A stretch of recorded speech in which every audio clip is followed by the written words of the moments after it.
Hello everyone, thanks for stopping by. This is Darth Penn, and today I'm bringing you my first ever manga haul video. Now, quick disclosure, I collect to read, not just to own. Although I do love organizing and making my collection look nice, I have read about 95%, if not more, of everything I own, and try not to keep a TBR stack around. That being said, I had vacation plans that fell through due to everything going on right now, so I decided to treat myself to some manga and read while on break from work. I have read each volume you're going to see today and can honestly say that there wasn't a single volume I did not like. So without any further delay, let's take a look at last month's overall pickups and the vacation haul.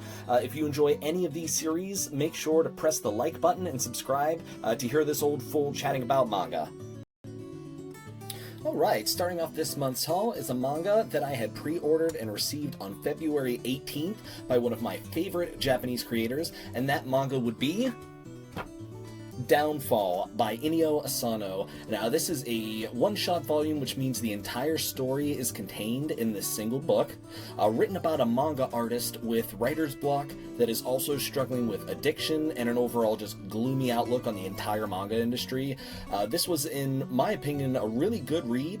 If you've never read anything by Asano, he's known for having a writing style that's very slice of life, but also contains a strange mix of both very dark, real, and silly. That shouldn't work, but it totally does. I very much enjoy two of his other series, which are Goodnight Pun Pun and a still ongoing series called Dead Dead Demons DDD Destruction, which deals with an alien invasion, which I highly recommend for mature readers. Downfall was my third work of his that I've read. Now, shortly after reading Downfall, I had watched a podcast by a few manga tubers I really enjoy called Between the Shelves, where they discussed Asano in his other works. I'll make sure to add the link in the description below. Now, know that I had known of his earlier works, but for some reason I had in the back of my mind that, or just under the impression that they were not as good, which is a bad assumption because after watching that podcast and reading Downfall, I immediately ordered several of his other series. Segway!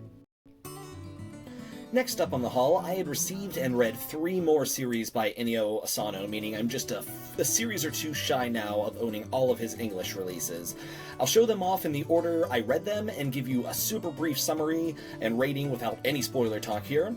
Starting off with A Girl on the Shore. I give this a 7 out of 10. This one is about a young couple, both on very different mindsets, that are exploring things that young couples do, and some things that no couples should ever do. I guess I'll keep it at that. Hard to recommend this one, honestly, as this is one of the few series that I wouldn't really enjoy having a conversation about with the person I recommend it to, so moving on. Next up was the Asano work that I'll admit, out of any of the things that were new to me that I've read, it's the one I've enjoyed the most, and that is Solanin. I've had this one on my radar for honestly 2 years and just kept putting it off. If this sounds like you, let me tell you, stop putting it off. 9 out of 10 is what I rate this one for the type of story. I was under the impression his earlier art wasn't as good, but I loved the characters in Solanin. This one's a slice of life about a girl who quits her mundane job while living with her boyfriend. This one deals with loss and determination to keep going after dealing with a loss. Also, if you are into music or have ever played live music in front of a crowd, this one will give you the feels for sure. Read this one and then watch the live performance from the Solanin live-action adaptation. I'll add a link in the description below. If you don't choke up a little bit after reading the book and then watching that performance, I'd be shocked. Okay, last series from Asano, then I'll be moving on to some different mangaka. Collected in 2 volumes is this short stories collection known as What a Wonderful World. Now, this deals with different characters that all share an overarching narrative with pretty positive message towards the end. They're all individual short stories. I've read these 2 volumes in a single sitting, first thing in the morning when I received them, and a lot of the events seem blurry in my memory looking back, so I may have to give it another read before giving it a rating, but I can tell you I certainly recall enjoying all of it. You can certainly tell it's an early work based off the art, especially if you're looking at the backgrounds, which I think newer Inio Asano excels at his backgrounds, but it was still pretty overall. Changing the subject for just a quick second, I also reorganized my collection mainly by mangaka over the past few weeks, so let me take a quick moment and show you the new Inio Asano shelf in its true stunning glory.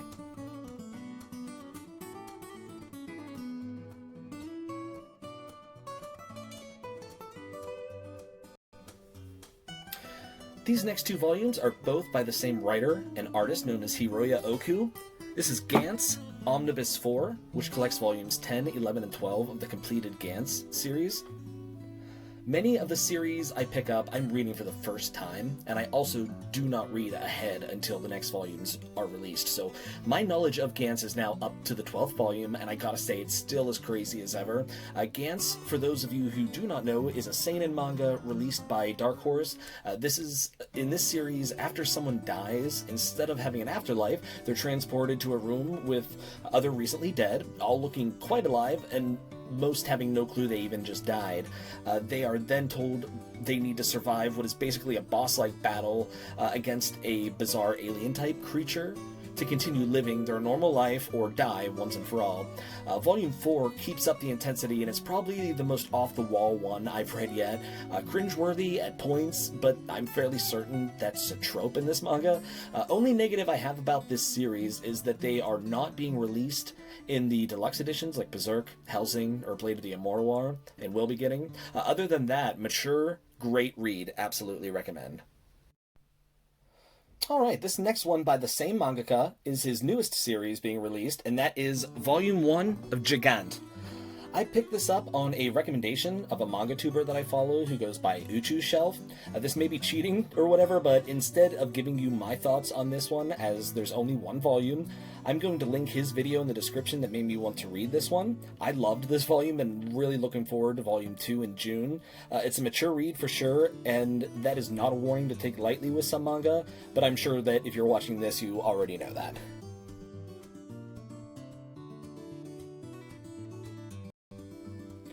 Next up is Book 6 of the Full Metal edition of Full Metal Alchemist.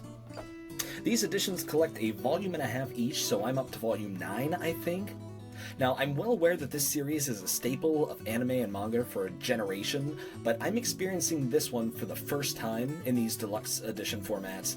I fought with myself for a while whether to get the complete box set or the hardcover books, and as much as the waiting absolutely sucks, I do like these editions enough to wait.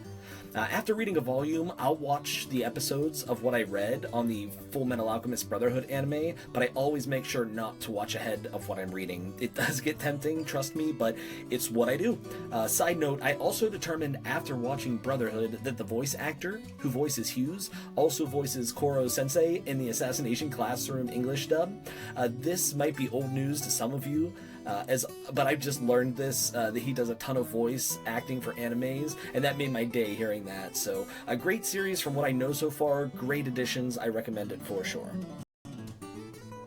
Last, but certainly not least, is a series that I've been slowly collecting for a few years now, and I'm only 3 volumes from being caught up on one of the greatest unfinished works in my opinion, which is Vagabond. I now own volume 10 of the Viz Big editions, which collects volumes 28, 29, and 30.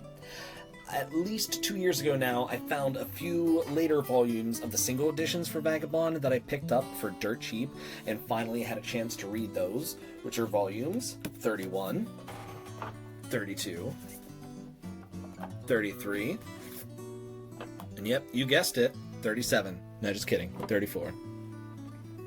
Vagabond is a series that I absolutely love, and I put it up there with Monster and Vinland Saga, but as the story was never finished, I've always taken my time on it not to be stuck in hiatusville like I am with Berserk.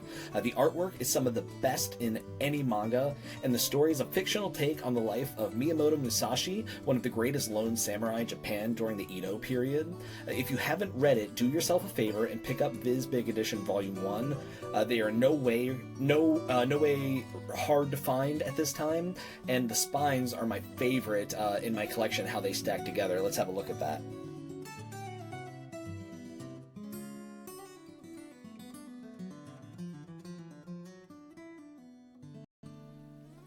All right, ladies and gentlemen, thanks so much for sticking to the end of this video. If you've made it this far, make sure to hit the like button, leave a comment if you want to hear me discuss any of these series further or have any questions about what I've said. Take care, stay safe, and keep on reading manga.